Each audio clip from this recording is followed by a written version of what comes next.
Welcome to Luca and Miguel. Enjoy the video. You begin by confirming essentials. Update the Google Nest app, enable Bluetooth and Wi-Fi, and make sure the thermostat display is awake. Next, sign into your Google account so the app can link devices. This matters because authorization enables settings sync and remote control. Once signed in, grant location and notification permissions. These let the app discover nearby hardware and send alerts. Now open the app's Add Device flow, choose Thermostat, and get ready to pair by following on-screen prompts. You now pair and configure.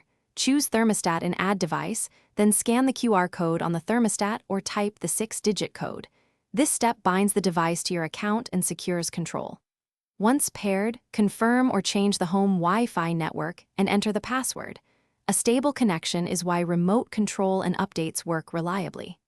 After connection, assign the thermostat to a room, pick a schedule template, and enable home/away routines so automation responds to presence and saves energy.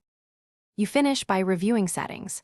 Inspect the schedule, set temperature limits and eco preferences, then save. This ensures comfort and prevents extreme changes. Next, enable remote access and connect a voice assistant so commands work hands-free. Make sure the linked account is correct. If something goes wrong, try this key troubleshooting tip. Restart the Nest thermostat and force close or reinstall the app. Then verify Wi-Fi credentials and that your Google account still lists the device.